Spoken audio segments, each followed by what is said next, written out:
1 out of 3 ain't bad. Greg Matzik here with Josh DiMaggio. Ben Brust on assignment, so is Jen Lana. They're probably together for all I know. But nonetheless, we will go for an hour here on the program. Greg and Josh with you till 7 o'clock. And I'm very excited today, Josh. I'm very excited. And all of our fans listening here on ESPN Wisconsin, or maybe here at Potawatomi Sportsbook, should be excited as well. Do you know why I'm excited today? Seeing as we had a little discussion beforehand via text message, you're excited about the NFL Week 1 lines coming out. Week 1 lines are out in the NFL, and the Packers are 1-point favorites over the Lions. Look at that.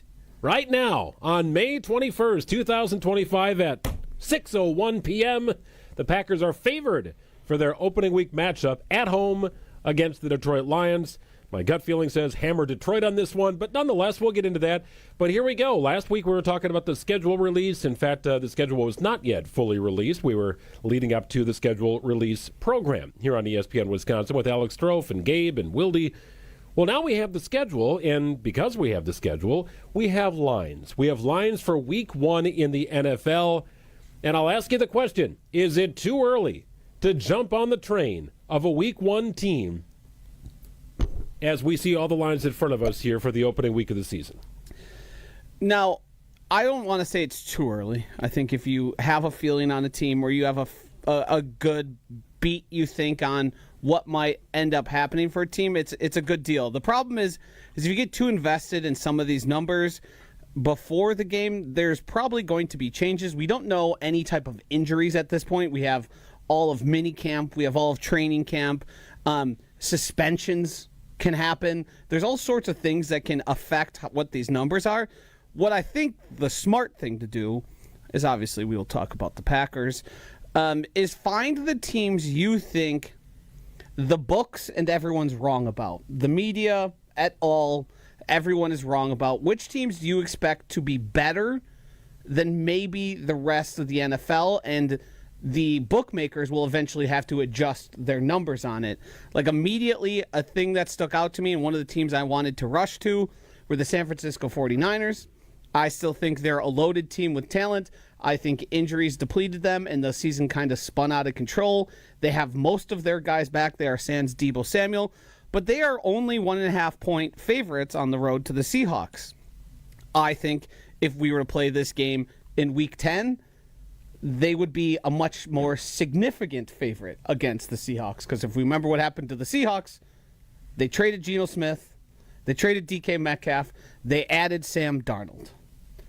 I don't have as much faith in that team being as good as maybe the books do here with them as only a 1-point dog. I think that should be a game that would heavily favor the San Francisco 49ers. Meanwhile, the 49ers should have Christian McCaffrey back and relatively healthy. No more Deebo Samuel. Keep that in mind, though he wasn't overly effective last year. Ayuk should be healthy and ready to go, and they've paid their quarterback, whether they should have or not. Different story for another time, but they've got their guy. There's no question. What really stands out to me here with the first week of the season, there is a high volume of division games. Yep. And I think that's why you see the lines what they are, right? I see the Bengals as maybe the best team in all of the NFL that did not make the postseason last year. Mm-hmm. I think nobody would question them being a postseason team this year. They're 5.5-point favorites over a Cleveland Browns team. That short interstate battle, right? It's a headache going against division teams. Weird things happen. Who knows who is going to play quarterback for Cleveland? They have 5 of them currently. And they all could play in week number 1. They are all decent odds to be a starter week 1. And none of them would be great odds to be a starter on any other team. Nope. Which is interesting. So keep that in mind. And I do think there's a couple of things influencing the Packers line that we see. Number one, home game for the Green Bay Packers, right? That's going to sway it a little bit. Yep. We see it all the time in the NFL. The other thing you have to keep in mind here about Detroit, and I do believe talent for talent, Detroit's in a little better position, mm-hmm. and a lot of it has to do with their skill position players and what they have on defense. Aiden Hutchinson returning. They have a pass rush. They have a pretty good line. They have explosive playmakers on offense. But they don't have their offensive coordinator from a year ago. So I don't know how much that weighs into where these lines go. There are so many unknowns with teams that have new head coaches, new coordinators in prominent positions. You know you're not going to see a lot of these guys on the field in week 1 throughout the course of the preseason. Right. So early season adjustments. But you could argue that for every team. Every team's going to rest their starters. So you never really know what to expect in week number one. It takes a couple of weeks before you start to settle in on the trends for a given team. Yeah, I mean, if you are of the belief that the Lions are just as good as they were last year and they won't see much of a downturn, the 1.5 is probably something that's screaming out. The 1 point plus 1 point is probably screaming out to you. The thing is, I think this game plays well into the Packers' advantage. As we know, training camp and the offseason is just not simply what it was. We always see defenses start faster than the offenses to begin the year. The timing isn't down. And when you have a brand new coordinator, now mind you, I've seen this, and I shouldn't call it a meme. I've seen the stat and the stat card plenty of times. Jared Goff with Ben Johnson and Jared Goff without Ben Johnson, two totally different players. Jared Goff became the Jared Goff we now know and recognize because Ben Johnson was his offensive coordinator, and there was very little indication prior to that he would be, potentially a guy people considered as like an MVP through points of the year last year. If you don't think they're going to hit the ground running, and it would be understandable. They're going to try and keep the same offense there, but they don't have the same offensive play caller. Things aren't going to be what they will be week 14, 15, and 16 for the Lions right out of the gate. That's just the nature of the beast. Things change. And mind you, their defensive coordinator is now the head coach in New York for the Jets. So both sides of the ball are going to be suffering some sort of change and difference. We don't know the status of Aiden Hutchinson. I've seen videos of him running around. But if you're going to be cautious with anyone, it's the star, the 2 overall pick that just had like a devastating leg injury that you gave a ton of money to. You're going to take it slowly. Their plan, I'm sure the Lions and Dan Campbell would love to win week 1, but their plan is to win a Super Bowl. That's their goal. They're not going to force the issue too early if they don't need to. I'm very curious to see how things play out throughout the course of the preseason. They have a new offensive coordinator in Detroit. His name is John Morton, no relation to Don Morton, who once coached the Wisconsin Badgers. A pretty awful stretch in history for Wisconsin. Keep in mind this, the Packers and Eagles played the highest scoring game of week 1 last year.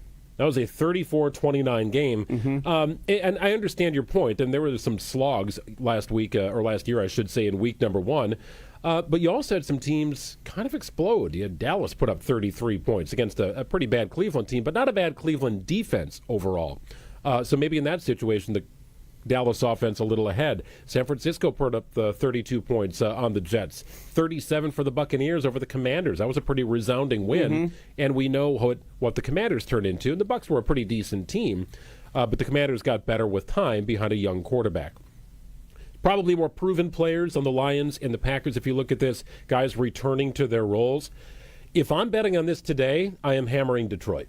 Yeah. I am hammering Detroit +1, and I think back a little bit to last year, and I understand the transitive property doesn't exist in pro sports, but those were relatively comfortable wins for the Lions by 10 in Green Bay and by 3 on the road last year, or at home, I should say, in December. So the opportunity was there for the Packers, but I remember coming out of those games thinking to myself, yeah, the final score is what it was, but the Lions really were outclassing the Packers in both of those games. And I don't think the gulf has shrunk all that much yet.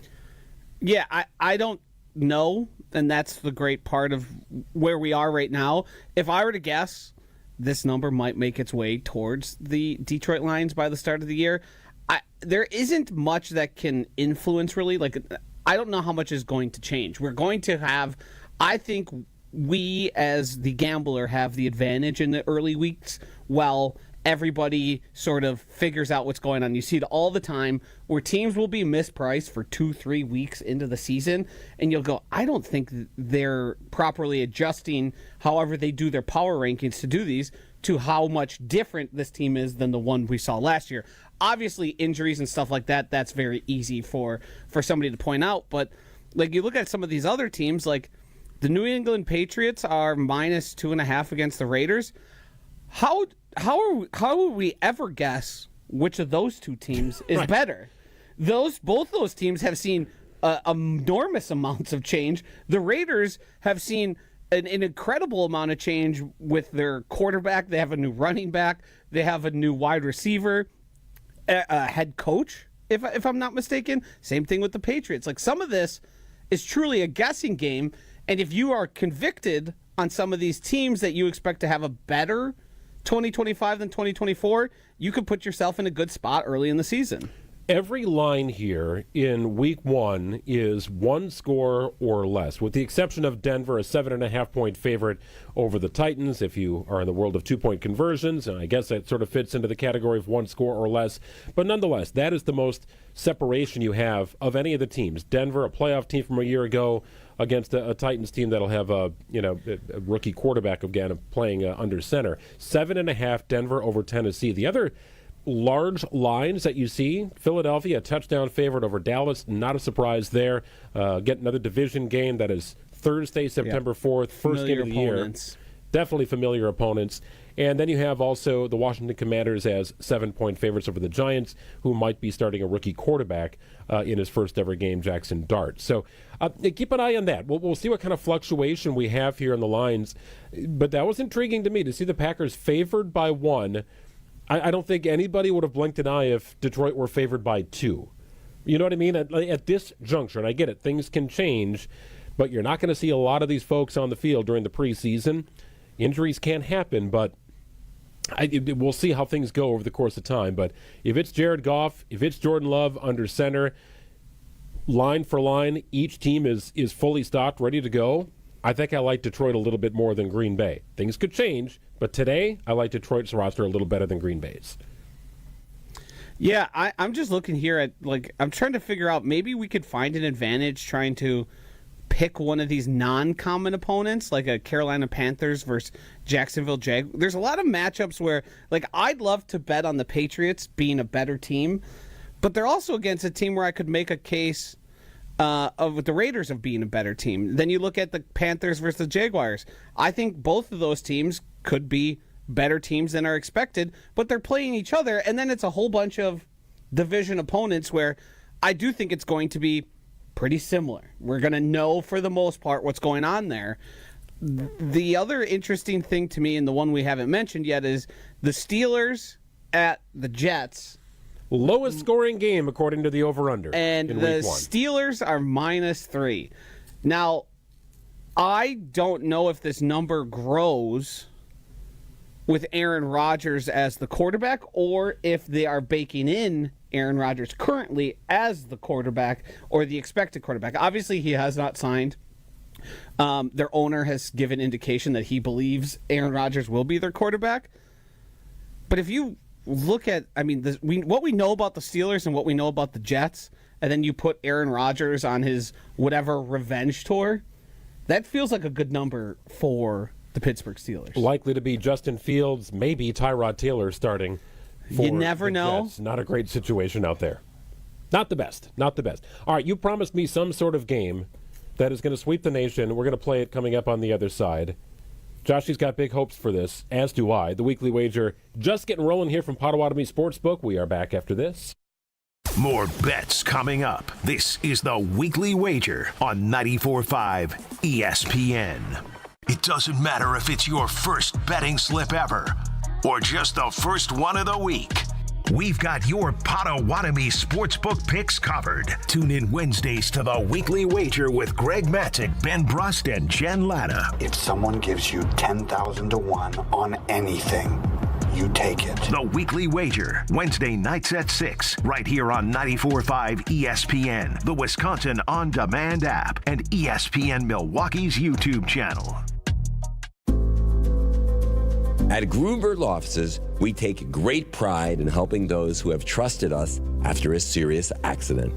Our team has the knowledge, resources, and experience to get you the results you deserve. Don't wait to get the help you need. Make the right call. Call Grunberg Law Offices today. Proud partner of your Milwaukee Bucks. One call, that's all. ESPN Radio Sports Beat with Freddie Coleman. Hooray, hooray, hooray, hooray. The Tush was here to stay. It's here to stay, at least for 1 year. I don't know if somebody got next to somebody, or maybe people in the National Football League looked at that and said, we're football. We're a football league. Football's physical. They're not breaking any rules when it comes to Philadelphia Eagles, who've done it better than anybody else. Why are we trying to outlaw this, involving a play that works for them better than for anybody else? Finally, some common sense developed during the owners' meetings this week when it comes to being in Minneapolis, Minnesota. But I'll give the NFL one thing they should really do regarding something along the lines of tush-push. You might want to outlaw offensive linemen running full speed down the field to try to push the pile. That's more of a safety issue than any tush-push situation involving Philadelphia or any of the National Football League team. The tush-push is here to stay for now, but that other rule should be a lot better for the NFL than trying to eliminate the tush-push. In 60 seconds, Knicks versus Pacers equals great for the NBA. The playoffs are in full swing, and you can get in on all the action at ESPN Bet Sportsbook. Go from tracking the latest game-changing moments to placing bets in just a few taps. Right now, new customers can get $100 in bonus bets when you make your first $10 wager. Download the ESPN Bet Sportsbook app and sign up with promo code JOEQ, J-O-E-Q, to get started today. Must be 21 plus. Gambling problem? Call 1-800-GAMBLER. Terms and conditions apply. See app for details. Offer not available in New York. This Memorial Day, turn up the heat with the Home Depot. Find the perfect grill and patio set to keep the cookouts coming all season long. Grill up a feast with the Next Grill 4-burner gas grill, only $229. And complete your space with the stylish Glen Ridge Falls 7-piece dining set, now on special buy for just $499 with free delivery. Take your Memorial Day cookout to the next level all summer long with the Home Depot. See homedepot.com/delivery for more details. Can you imagine being Reggie Miller after all the times that you were trying to torture the New York Knicks, and you did in a playoff series or in the regular season or even in the beginning of the year when it comes to preseason basketball, and yet you're walking around New York, you're getting ready to call the game on TNT, call the series against the Knicks and the Pacers, and people are just giving you the business, profane and loudly, about how much they still can't stand you. That's why it's really, really good we get this in back-to-back years. The Knicks and the Pacers, and this time for an Eastern Conference championship, unlike last year where that series was in the second round and win a full 7 games. As a Knicks fan, I want a full 7 games. Both of these two franchises that have that kind of history, creating their own history with these players. That's not only great for the city of Indianapolis or New York City, it is great for the NBA. I guarantee you, though, Reggie Miller's glad that it's back, but not to that level. For the ESPN Radio Sports Beat, I'm Freddie Coleman of ESPN Radio's Freddie and Harry. This is the Weekly Wager live from Potawatomi Sportsbook on 94.5 ESPN and at ESPN Milwaukee on YouTube.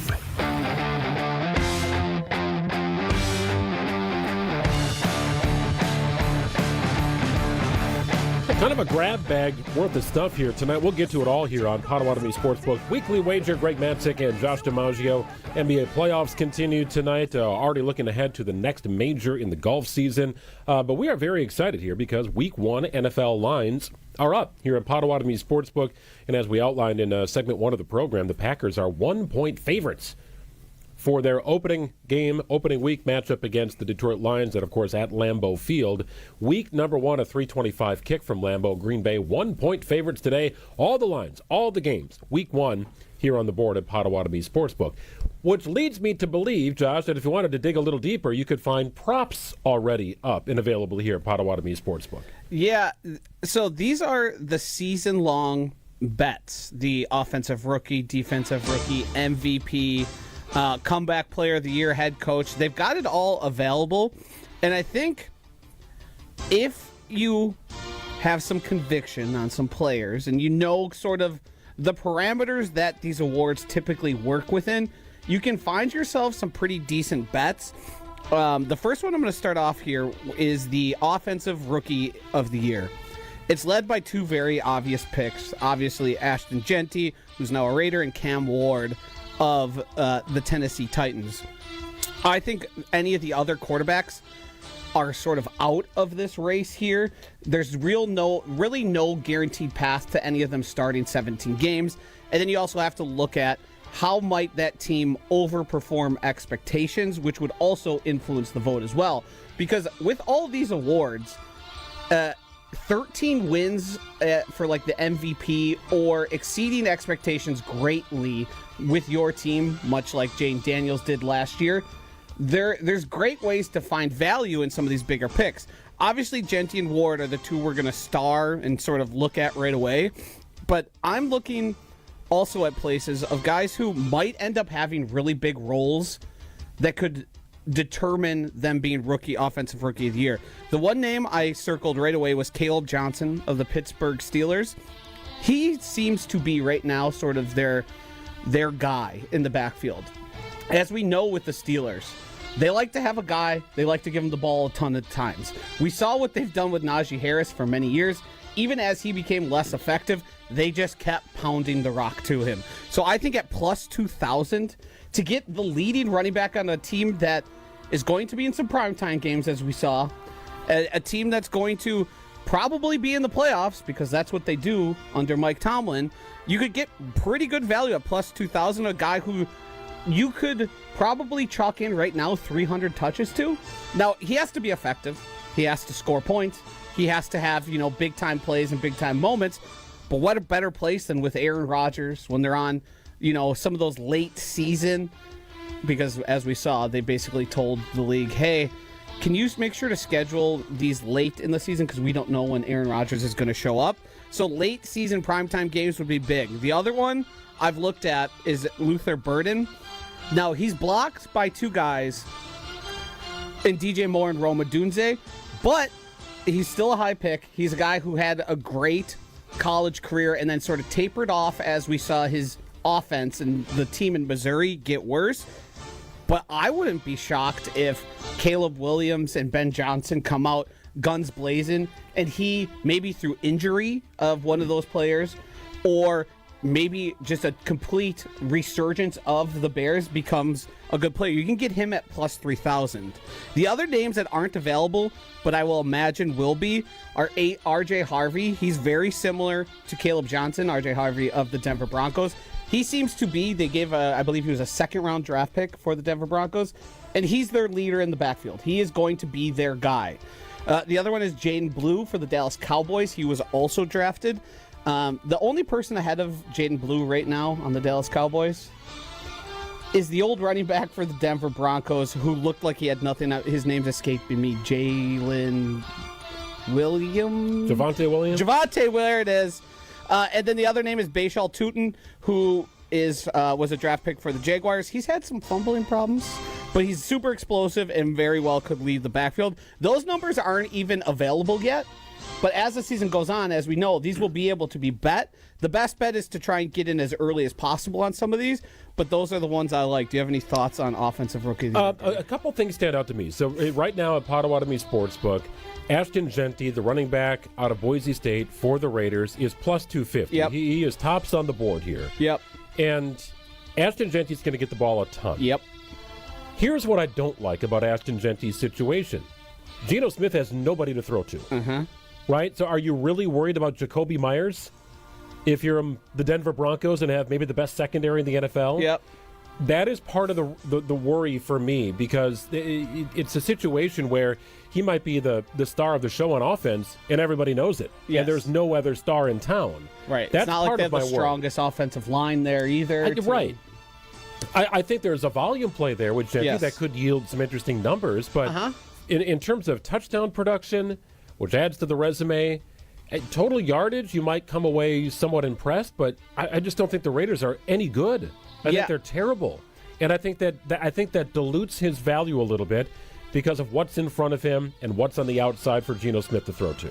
Yeah, the interesting thing about all of these bets that we'll end up talking about here is the team, as I stated, matters a lot. It's very rare for a player to be exceptional and to win an award with a bad team. Like, you have to be otherworldly good and otherworldly amount of a difference maker, because if your team ain't winning but you're racking up stats, people are just going to say, well, that's nice, but what does it matter?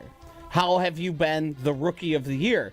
There are cases, and sometimes you become so undeniable that you can't look past a guy like Brock Bowers last year, say, for the very Raiders.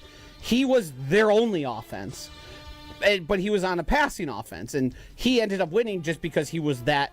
He didn't end up winning because Jaden Daniels was that impressive.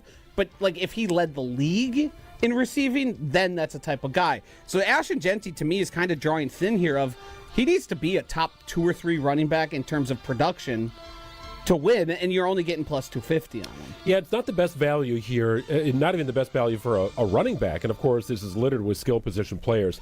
The name that I like here is kind of I don't know if you want to call it a dark horse, but if you look at Potawatomi Sportsbook's lines, he is plus 1,200, is running back Omarion Hampton. So he comes out of North Carolina where he's sort of a do-everything back, and he ends up in a really interesting situation with the Chargers.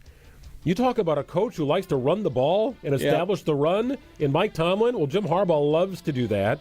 No more J.K. Dobbins out there. There will be a second back involved, and that's fine. It's not going to limit his touches. The one thing I will say is the guy I talked about with Caleb Johnson, Najee Harris is there.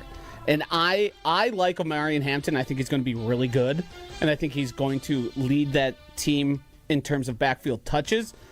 What I'm worried about is Jim Harbaugh doing the thing we all expect him to and handing it to Najee Harris for touchdowns. Yeah, right. Could be. That's the one thing that scares me because I think Omarion Hampton is going to be remarkable in the NFL, and he's going to have a very good year. It's just that one thing at plus 1,200 made me kind of go, I don't know if I can go there. Here's an example from last year that you might be able to apply to this year with the Chargers situation. Think about the lead back at this time of the year, last year in Tampa Bay. It was Rashard White. Yep. Right? Kind of a plotter, sort of effective. At the end of a game, it's like, how did he have 150 combined yards and a touchdown? Right. It never looks pretty. He always looks kind of slow, but he sort of got the job done because I think the passing offense was better than people thought in Tampa Bay. Right. Well, then Bucky Irving emerges, and it's like, well, I just can't keep this guy off the field. Correct. Like, this guy's just a different gear, a different level of juke to him. He's got some wiggle. He's explosive. He's a game breaker. And all of a sudden, he takes over as the guy you got to get the ball to. Yep. Right? And in a dynasty league, and if you want to talk fantasy, that'd be a great pick to have. I could see that happening with Najee Harris. Yes. In this situation with Hampton. I agree, but the thing is, Bucky was an MVP, was a rookie last year, and really wasn't even considered for this. Obviously, Jaden Daniels was great. The problem is you need to sort of show production throughout. Otherwise, you're going to lose to... Like, if Cam Ward goes out and wins 8 or 9 games, 10 games, and they're that good, he's like a shoo-in for that award. If he really upsets for going from the number 1 overall pick, and having any sort of impediment to your production, I think works greatly against you. You got to try and find, to me, the guys who are going to pretty much produce all year long if you're going to bet outside of those top 2 options there. Matthew Golden plus 1,500 for what it's worth, the Packers wide receiver, the first-round pick, who is signed officially according to a team's statement. The other guy that jumps off the page here, because he is listed as both Offensive Rookie of the Year and Defensive Rookie of the Year, is Travis Hunter. Plus 700 for Offensive Rookie of the Year, plus 1,000 for Defensive Rookie of the Year. A sign that nobody really knows exactly how he is going to be used, but he will be used. These numbers are going to shift. Yes. Right? One is going to inflate, one is likely going to deflate once you have a better sense of his numbers. If he is truly a two-way player, then I don't know what you do with this, right? They don't have a category where it's just, Rookie of the Year, right? They categorize it offense and defense, and he might get sort of hamstrung by that. Yes. I just don't know where he is going to be. I don't know if the Jaguars know exactly where he's going to be yet. That's the wild card in this whole thing. Yeah, I'm glad you brought up Defensive Rookie of the Year because this award, along with Defensive Player of the Year, these typically go to your edge rushers. Now, there are cases that happen, like Sauce Gardner did win it last year, was Jared Verse from the Rams. The pass rushers are most often affect these the most because they are the guys making those impact, getting to the quarterback, and a lot of times your best defensive backs aren't typically putting up stats. Like Patrick Surtain winning it last year was sort of a overall resume thing. It's not like he was doing a bunch of pick sixes, had a bunch of interceptions. He was just dominant and shut down that side of the field, which doesn't happen all that often, especially when you got guys getting sacks. If I were to make any bet on Travis Hunter, I would bet on him on the offensive side of the ball because I don't think he's going to be as big of a factor on defense right now. All of the clips you see coming out are Travis Hunter running routes. Right now, they've made it clear that he's an offensive player that they plan to use on defense.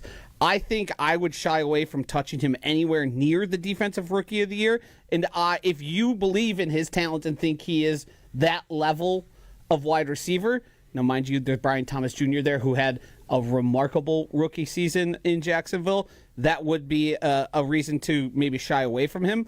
But I think these numbers, by the time the season starts and it's week 3 or 4, they're going to be way long odds for Travis Hunter, because also he's going to need to not only be on the field a lot on defense, he's going to need to produce as a corner. If you want to look at it, obviously Abdul Carter is the leader here. I'm looking at guys that are going to win their job, be on the field all the time, and make impacts in the stat sheet. So like an Abdul Carter, a Michael Williams, a Jihad Campbell. I mean, they're putting a guy who many had as a top 15 pick onto that Eagles defense. If he jumps Nakobe Dean, I mean, that's the guy who's going to... We saw what Zach Bond did, a career journeyman, looked like one of the best players in all the NFL. The other one I've looked at for Defensive Rookie of the Year is the linebacker Carson Schweschinger from Cleveland Browns. The Cleveland Browns just lost their starting inside linebacker, so he might end up on the field and possibly leading the NFL in tackles. That's the type of story where you go, that would make sense, because this guy basically, due to injuries that happened in the offseason, was forced into a role that made him an every down player, which not everyone expected to be based on draft capital and where they were taken. And that defense is likely to be on the field quite a bit. Yeah, an awful lot. In Cleveland. And yes. teams are likely going to be running the ball because there's no need to pass when you're up 34-6. Right, and you could talk about tackles. How many times do we have to hear about, like, Blake Martinez as one of the leaders? Yeah. It doesn't really matter, but it does matter when you're talking about a Rookie of the Year who's on the field making, like, a few forced fumbles at big times can really change how these guys end up in the season-long voting. You want to keep this going in our next segment. We'll bring back the music, of course, because we love it. Also, a very interesting player prop on passing yardage for Jordan Love. We'll get to that, plus our best bets in the second half hour of the program here. We continue after this. We're back talking bets after this on the Weekly Wager on 94.5 ESPN. Home practice is about to begin. Your daughter's new tap shoes? Loud. Your son's new tuba? Louder. But you got this. Just like Associated Bank's got you with $50 overdraft grace zone. So if you lose track of expenses buying some noise-canceling and sanity-saving headphones, we've got your back. You got this with $50 overdraft grace zone from Associated Bank. See AssociatedBank.com/checking or ask a banker for details. Member FDIC. My house has a new glow. I love my windows. Universal Windows Direct. Hey, it's Kyle Walls. Right now, get 50% off your windows plus no interest and no payments for 12 months and a free entry door with your window purchase. Restrictions apply. Call 414-410-2000. I love my windows. They've got that brand new home effect. Universal Windows Direct. Hi, Drew and Jonathan Scott here, reminding you that a lot of life's firsts are better with help from American Family Insurance. Like your first home expansion or your first big lightning strike. There's a first for everything. Get the right home policy at the right price with the right help from American Family's agents. Life's better when you're under American Family's roof. Insure carefully, dream fearlessly. Get a quote and find an agent at amfam.com. Products not available in every state. American Family Mutual Insurance Company SI and its operating company 6000 American Parkway, Madison, Wisconsin. Brewers fans, this is your chance for you and your crew to cheer on our crew while they're on the road this summer. Visit brewers.com/ExploreMN to enter for your chance to win Game Day Getaway Sweepstakes. Presented by Explore Minnesota. One lucky winner will receive 4 tickets to the games on July 21st and 22nd in Minneapolis, 2 nights of hotel accommodations, and a $1,500 Visa gift card. Don't wait. The sweepstakes ends May 29th. No purchase necessary. See brewers.com/ExploreMN for official rules.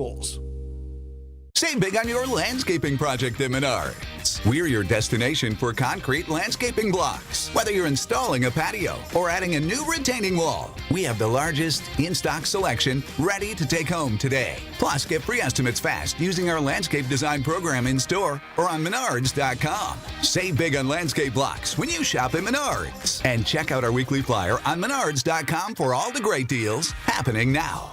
Save big money at Menards.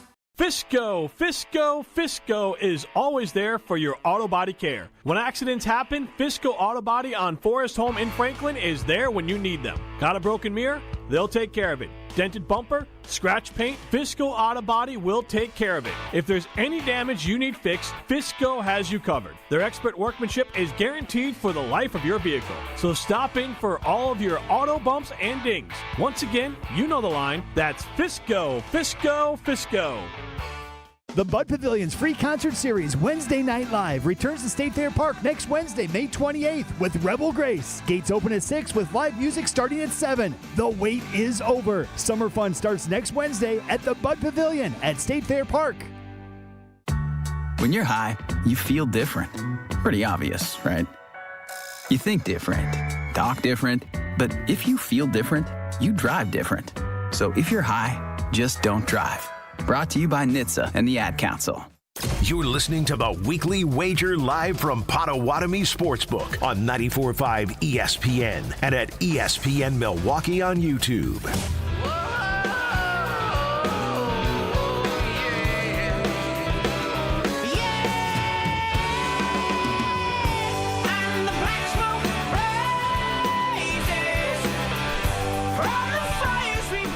Greg Matzik and Josh DiMaggio with you from Potawatomi Sportsbook. They always take such great care of us here. The games are on. They are always on because there is no better place to watch games than at Potawatomi Sportsbook. NBA, NHL, Major League Baseball, just to name a few things happening right now. 2,000 square foot video wall. I can promise you this. The game will be on if you come hang out here. Grab some food, grab a nice drink, VIP deck, you name it. No place better to watch sports than at Potawatomi Sportsbook. We love being here each and every week. Props, as you mentioned, in the NFL starting to pop here. I found an interesting Jordan Love prop. And I haven't fully wrapped my arms around what kind of offense Matt LaFleur is going to bring forth this year. Because we saw a dramatic shift in the focal point of the offense throughout the course of last season. It's an ever-evolving offense. Now, part of that is there was no really true number one wide receiving threat. It was kind of a wide receiver by committee, which tends to mean you don't really have that true number one. Tucker Kraft emerged. That was nice.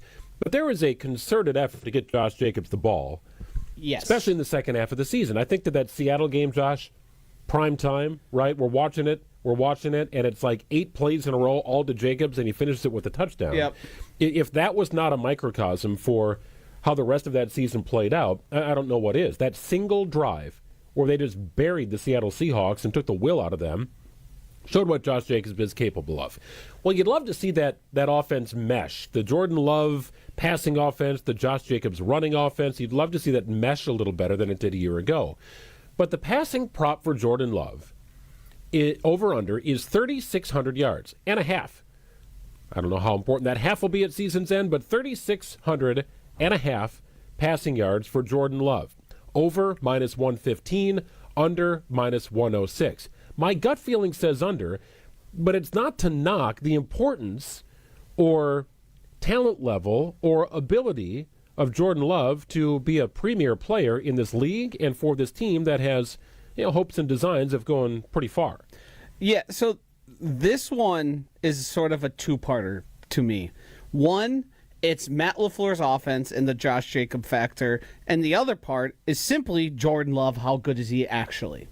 We saw him miss multiple games. Last year he had 3,389 yards passing. Now that is with missed time in multiple games. Some games he didn't appear in at all. When he played a full season in 2023, which was, let's be honest here, the first half of that season was brutal. It looked ugly at times. He managed to have 4,159. I think if I were to make a bet, I would be all over betting on the over. I think Matt LaFleur, if you truly talk to him and how he wants to run his offense and how he wants it to be, he wants to pass the ball more. I think last year they passed out of both necessity of having Jordan Love not on the field and then having a hobbled Jordan Love for most of the year. We also have seen incredible investment into that pass wide receiver room. They had a first-round pick and a third-round pick drafted. Matt LaFleur sort of hinted when he was at the Tundra Trio of one of those wide receivers maybe being a target, and they ultimately ended up drafting one. They aren't going to buy the new shiny toys and not use them. The part you need to figure out is Jordan Love going to be good enough to use them the way Matt LaFleur would like to? We saw last year they got sort of into a funk where they weren't able to marry the pass game and they weren't able to marry the run game. And that was what really sprungboard Jordan Love in 2023, was those two things working in concert. Aaron Jones was having 100-yard rushing games, and Jordan Love was having just massive passing games, ball all over the field. He was multiple TDs a game. He was the best quarterback in that second half of 2023. So to me, 3,600 is a pretty lukewarm number, and I don't know. First, you have to bet on the health of Josh Jacobs maintaining the load he did last year, which he carried the ball and touched the ball an awful lot. Probably more than the Packers would have liked him to if you were to ask them an honest question before the season. And I expect the running game and the passing game to be more in marriage and to be more effective with those new weapons at their behest there. Keep in mind, it was Emmanuel Wilson as the backup last year to Josh Jacobs. I mean, it was really the Jacobs show, but Marshawn Lloyd should factor into things this year. You want to talk about a shiny toy. Keep in mind, that was third-round draft capital. I think he played 6 snaps last year. I think it was all against Tennessee, wasn't it? Right? Yeah. Whatever. It was early in the season. And he put the ball on the ground. Malik Willis started that particular game. So keep that in mind. That's pretty significant draft capital in a player who just wasn't able to stay healthy, who's got all the makings of being an explosive playmaker in the Packers offense. Green Bay's win total over-under here at Potawatomi Sportsbook is not changed from the last couple of weeks. The over-under at 9.5 over -122, under +100. Back to the season-long props. What else do you like? We went through offensive and defensive rookies of the year. What else stands out to you? It's a pretty wide list. You can do this pretty much any way you want. All sorts of different prop opportunities here at Potawatomi. Yeah, the next one I want to talk about is the MVP award. Obviously, the two guys leading the charge are the two guys that finished first and second last year in Josh Allen and Lamar Jackson, and they are fair bets. Now, there is a weird quirk about the MVP. What do you remember about Aaron Rodgers and winning his MVPs? He won 2, and it took quite a while for that third one to come around. The voters view that third MVP as a real honor and distinction. And if you tell the story of Lamar Jackson, he is known for having an incredible regular season. Then once the competition gets tough, he poops the bed. So I think Lamar Jackson would have to be probably a Super Bowl winner for them to truly bestow the third MVP honor upon him. I think Josh Allen is a fair one because one of the larger factors, which I mentioned in the last one, is your team basically needs to be 13 wins or more. That's a very important portion of the MVP. You can totally cross off every single name on this list that isn't a quarterback. Don't look at them, cross them off. Saquon Barkley had a historic season. He didn't even receive a first-place vote, if my memory serves me correct. So to me, you just got to look at quarterbacks. And the ones I like right away are Brock Purdy. I mentioned the 49ers earlier as a team that might exceed expectations. You can get him at plus 3,500. Two other names are young guys who, if their teams become much, much better and for whatever reason run their division, Drake May at plus 6,000 or Bo Nix at plus 6,000 as well. And then I toss in Baker Mayfield, puts up gaudy numbers. I think if they have a surprising season and win more games, that's also an option. And then the last two, and one of them pains me to say it, it's going to be Matthew Stafford at plus 4,000 with the Rams, if we remember, they looked like they could have been in an NFC Championship game. Yep, add Devontae Adams now with Puka Nacua, right? I mean, it's an offensively gifted mind at head coach. You know that offense hums. It really was Stafford's health, right? Yes, He's got to play. Correct. That's the big thing, and I think that's what's priced in here. And the last one is Caleb Williams at plus 3,500. Interesting. I'm not sold on the Bears, but if I were to make a case of a player in a position, they got to be a playoff team Correct. At the very least. Right. A player in position with the draft capital and the sort of the star factor, even though he hasn't performed like a star yet.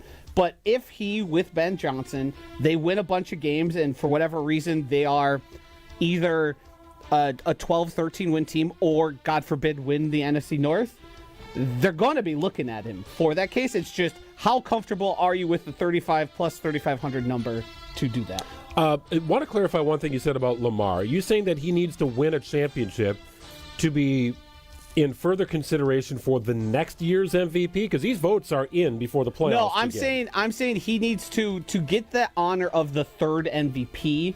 I think he needs to prove himself as like a Super Bowl champion, and obviously last year he did not win one. So I think he would have to. So you think that would have buoyed his chances for this year? Yes, right? Okay, because that two happens, 3 is a rarity for MVPs. Yep, no doubt. 4 is even more rare. Yep. So for him to get that third one, I think he would have to be like leaps and bounds above everyone else, above Joe Burrow, above Josh Allen, above Patrick Mahomes, to a degree that made it undeniable. It is a quarterback-heavy list with the likes of Justin Herbert and Jalen Hurts and Jordan Love and C.J. Stroud and Jared Goff, Caleb Williams, Brock Purdy. All these players are ahead of the first non-quarterback, which is Saquon Barkley, at plus 5,000, right? I mean, it is a quarterback's award, not even the best running back. The guy who's going to churn out 2,000 yards in Saquon Barkley, or who didn't even sniff the award, by the way. Yep. He's at plus 5,000. One of the absolute best players in the NFL. Yep. Plus 5,000 to win the MVP. He had a chance to set the... I don't like it. He had a chance to set the single-season rushing record. He chose not to just because his team was ahead. They had obviously Super Bowl hopes, which they ended up succeeding. There is, to me, no option of a non-quarterback that you should even consider because the voters have told us time and time and time again it's just not how they're going to vote. Meanwhile, Saquon Barkley is the front runner to win Offensive Player of the Year. Now, this is ridiculous. Yeah, do this there's a couple I love on this one that I could throw out there. Nico Collins at plus 2,000. Yeah, interesting. Could lead the league in receiving yards. He is a guy who I think his best days are still ahead of him. He missed multiple games and had a ton of yards. I also would bet wouldn't mind dabbling on betting on him to lead the league in receiving yards, which you can do here right at Potawatomi. The Offensive Player of the Year is sort of a fantasy football award. Yep. Whoever is the guy that rules fantasy football, you're going to want to look at those guys that are drafted probably pretty early. You can make a case for like a Malik Neighbors or a Devon Achane or even a Brock Bowers. Those guys are plus 6,000, plus 4,000, plus 3,000.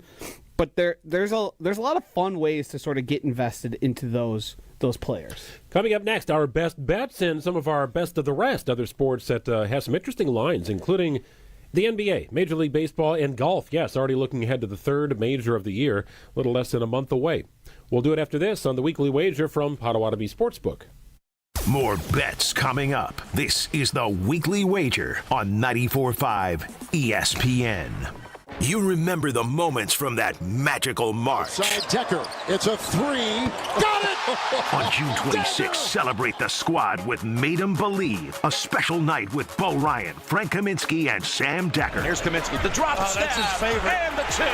Presented by Bud Light, Michelob Ultra, Potosi Varsity Ale, and Potosi Hard Seltzer. Tickets are on sale now at UWHoops2015.com. Made 'em Believe, June 26th at the Orpheum Theater in Madison. It's one call, that's all with Gruber Law Offices. If your loved one is ever injured in an accident, do not hesitate to make one call, that's all to Gruber Law Offices because they stand up for victims and they take the burden off your shoulders. They focus on the legal aspect while you can focus on healing. And not only do they do that, they also provide the best care and there is no fee until they win your case. Call them today at 414-276-6666 or visit them at gruber-law.com. Turn your driveway into the basketball court of your dreams with Precision Sports, Southeastern Wisconsin's dealer for Mega Slam, Ironclad, and Dominator hoop systems. From installation to customizable painted court lines, Precision Sports is a slam dunk. PrecisionSportsOnline.com. Two Wisconsin icons are teaming up on a reworked classic. Cousin Subs and U-Zingers are proud to introduce the all-new fried bologna sub, featuring U-Zingers fried bologna, bacon, American cheese, onions, pickles, mayo, and mustard on fresh baked Italian bread. And that's not all. Pair your fried bologna with a creamy cupcake shake topped with whipped cream and rainbow sprinkles. Now that's a better combination. Order both in-store, online, or via the mobile app. Cousin Subs. We believe in better. This is an ad by BetterHelp. BetterHelp recently surveyed more than 16,000 people and found that while 75% of people believe it is wise to seek support, only 27% of Americans are actually in therapy, and people stay silent to avoid being judged. BetterHelp has more than 10 years of experience matching you with the right therapist. We are all better with help. Visit BetterHelp.com/timeout for 10% off your first month of therapy today. That's BetterHelp, HELP.com/timeout. Save big on your landscaping project at Menards. We're your destination for concrete landscaping blocks. Whether you're installing a patio or adding a new retaining wall, we have the largest in-stock selection ready to take home today. Plus, get free estimates fast using our landscape design program in-store or on Menards.com. Save big on landscape blocks when you shop at Menards. And check out our weekly flyer on Menards.com for all the great deals happening now. Save big money at Menards. How would you like to finally lose all those unwanted pounds quickly without spending thousands on painful injections or prescriptions? Hi, it's Donna Simpson, health and wellness expert. You probably know someone that is using Ozempic, the hottest diet craze in the country. Everyone knows about this prescription injection. Celebs use it to look their best. The problem is most of us can't afford Ozempic, and these injections can be so uncomfortable. Now you can lose the weight just as easily, but with no needles, no expensive prices, no side effects, and no worries. You need to try Lozempic, a new miracle weight loss breakthrough that performs so well it's been called nature's Ozempic. Lozempic is an easy-to-take diet pill now available without a prescription, being used by thousands to get rid of those unwanted pounds. So call now and find out how to get a free bottle. To find out how to get your free bottle of Lozempic, call 800-485-1465, 800-485-1465. Free bottles are limited, so call 800-485-1465. That's 800-485-1465. For general contest rules, visit ESPNWisconsinContest.com. I feel so stuck. The Veterans Crisis Line is here for you. Dial 988, then press 1 to call. This is the Weekly Wager live from Potawatomi Sportsbook on 94.5 ESPN and at ESPN Milwaukee on YouTube.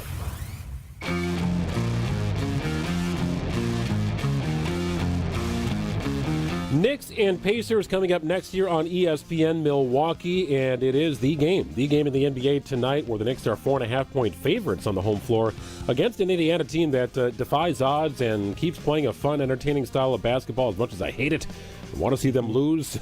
They're an entertaining team to watch. If you're just a casual fan of basketball, it's hard not to appreciate what they've been able to do. Some people call this series boring. I never describe the Indiana Pacers as boring. Maybe a boring city, although I've had some fun there. Maybe a boring state, though I've had some fun there. But certainly not a boring team. Where in Indiana have you found yourself that wasn't Indianapolis? Indiana there's a nice dog park on your way to Indianapolis. We had a wonderful time there with our Greyhound. Nice dog park. Really nice. They had a good chicken salad at the place we got gas too. Chicken salad at a gas station, that's a risky proposition. Oh, it was delicious. No, this was not like a Patty We're Melt talking about or gambling. Or Braunschweiger. I would not be gambling on chicken salad from a gas station. Made on site. You've never been to this place. I'm going to get you some chicken salad from this gas station. You will be impressed. I'll bring it back. I'll take your word for it. I'll bring it back for you. Fair enough. Put it on ice, please. I'm going to get to my best bet right away because it is this game one of the Eastern Conference Finals. Knicks are 4.5-point favorites over the Pacers. I'm going to ride Indiana on this. I don't know if they win the series, but Indiana has sort of reversed a curse here, right, where they sort of get off to a sluggish start in series and then find a way to end up winning the series. That was so 2024, Joshy. Not so much in 2025. They end up throwing the first punch more often than not here. I'm going to ride the Pacers here. The Knicks are 4.5-point favorites. The Pacers are 4.5-point dogs. Indiana to cover here in Game 1 of the Eastern Conference Finals. I like the Pacers side. I even like them to win the game outright on the money line. I believe last I looked that was around plus 150. There are some props here I like, and I'm going to make this one my best bet on this game. I'm going to make McCall Bridges plus, it's basically to record over 4 assists. That's plus 112. So McCall Bridges, 4+ assists at plus 112. I also like Josh Hart to record a double-double at plus 128. And Pascal Siakam, over 21.5 points and assists. That one is near even money. I think the Pacers are the better team here and are frankly getting disrespected. I also would like a bet on them to win the entire series as a whole, based on what the price there is. I think you could get that also at plus money. Over-under in this game is 221.5, and I think if it were the regular season, this might be closer to 230, right? Yeah. It's a little different come playoff time. This was 223 when I looked, so it is steadily declining as the night Neither goes on. one of these teams are known for their defense, so Right. it would not surprise me to see, what you suggested pop off. You talked about a lot of offensive numbers there. I think it's going to be a very interesting series to win the Eastern Conference Finals. The Knicks are minus 152. Indiana is plus 125. So if we're looking at week or game 1 as a barometer for what we think the series could be, it's not terrible value on Indiana. You don't have to put down too much change to get a good return. Yeah, I like them in the sense of in the series. I'm not really a fan of either of these teams. I'm indifferent to what happens. But when there's games happening, there's always ways to pique my interest. And a lot of that's going to be in the prop market and riding the Pacers here to start. Obviously, I might adjust as I see this play out. But I think no one expected the Pacers to be as good, and they're underpriced right now. That game gets started in about 2.5 minutes here, right here on 94.5 ESPN. Meanwhile, the Brewers to win the NL Central, they keep slipping here, plus 1,100 as of today. The Cubs minus 335. The Cardinals also ahead of the Brewers here at plus 800. Golf to win the U.S. Open, the next major on the schedule. Scotty Scheffler plus 335. Rory McIlroy plus 650. Really no shock. You're going to see those names for the next year or so in that space. Yes. Out of time on the program. For Josh DiMaggio, I'm Greg Matzik. Thanks to our producer Chris Larson and the great folks here at Potawatomi Sportsbook. Basketball is next on ESPN. It's a home run. But wait, is